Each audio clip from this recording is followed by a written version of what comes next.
Game changers. 4 months workout without diet. Did I actually lose weight? Eh.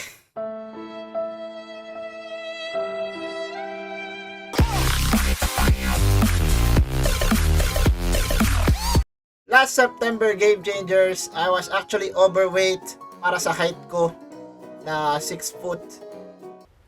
Wait a minute. Nung nagsimula ako sa workout, What is that? napakalaki ng tiyan ko. But I do have a chest, okay? Dahil nagwo-workout na ako dati. Meron na rin akong arms. Sobrang laki lang ng tiyan ko. Para akong buntis. Kailangan ko mag-workout. Pero, mahilig din akong kumain. So, ayaw kong mag-give up ng aking diet o magbawas ng kain. So, the first thing I do is, tumingin ako sa YouTube. Nag-research ako. Dahil YouTube is reliable information. Nope. Meron din mga ways na hindi totoo, kasinungalingan, para lang maraming view. Maraming salamat sa YouTube. Isa na ako ngayong fitness expert.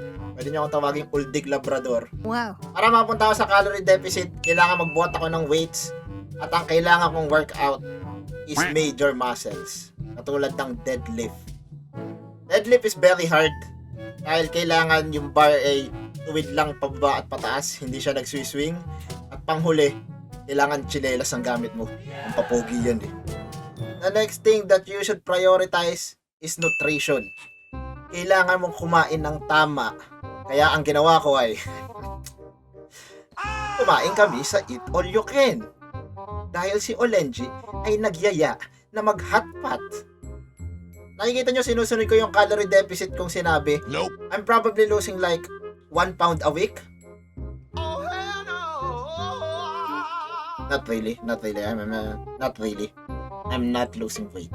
And that goes on for 1 month.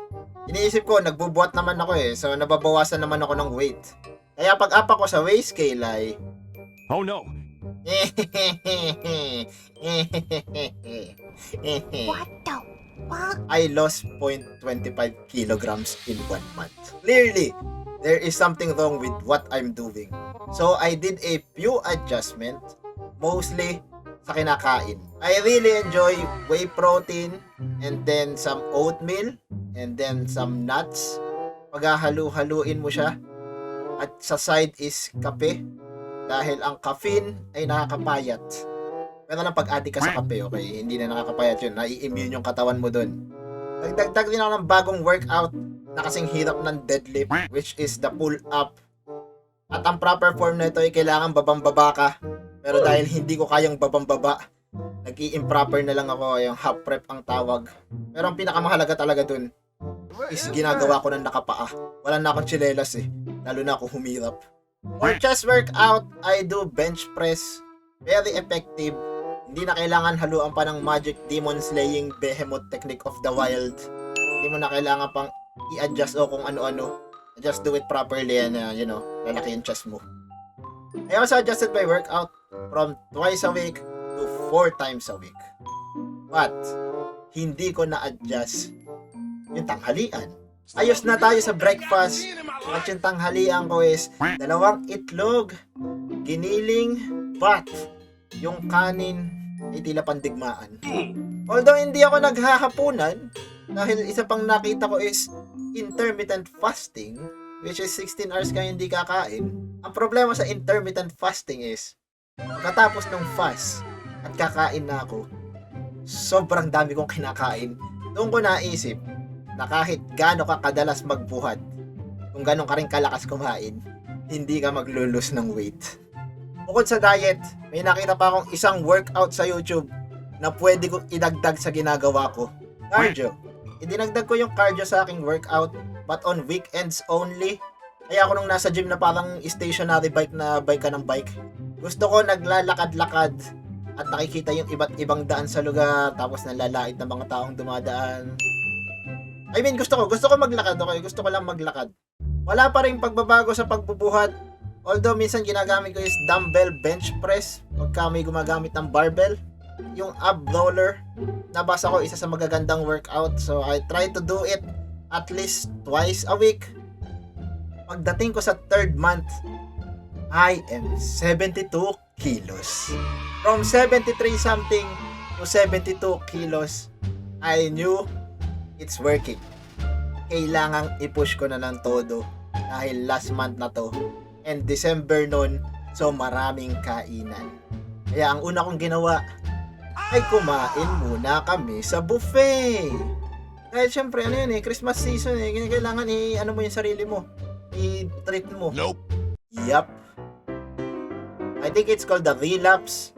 Pagka paulit-ulit mo kasing kinakain yung breakfast mo na oatmeal, whey protein, tas tanghalian whey protein, tapos yung mga kain mo is the same, bigla kang mag-crave ng something different. At wala kang paki kung ganong kataas yung calorie nun. But now, since alam ko na ang gagawin, kung paano ako mabawasan ng weight, and I know this is the last month, kailangan i-push ko. I started doing my workout from 4 times a week to 6 times a week. Binago ko yung kain ko para hindi ako nagsasawa from giniling to tuna with repolyo dahil nabasa ko yung repolyo nakakapagpataas ng testosterone at 2 itlog pa rin, pero ang maganda dyan nilalagyan ko siya ng Knorr seasoning. Ewan ko, nagpapasarap yung Knorr seasoning. Binabawasan ko na rin yung pagkain ng napakaraming kanin and I also included fruits on my diet dahil nakakatanggal pala ng gutom ang fruits. Kaya pag nag-crave ka ng matamis, huwag kang mag-ice cream, magprutas ka na lang. For the workout, dagdag ako ng bagong workout sa chest, which is dips. Ito ay based sa iyong body weight. So kung mas mabigat ka, mas mahirap gawin yan. Pero mas malakas ang tama sa chest. And another workout for the stomach or the abs is the leg raise. Ang sakit niyan sa tiyan, and also to properly do it, kailangan hindi ka nag-swing pag itinataas mo yung paa mo. At ang pinakahuli, kailangan nakachilelas ka Chilelas ang mahalaga So from twice a week to 4 times a week to 6 times a week, and yung diet from unhealthy to healthy pero madaming kain, at ang pinakahuli, healthy pero bawas na yung kain. This is the result of the 4 months na pinagkahirapan ko.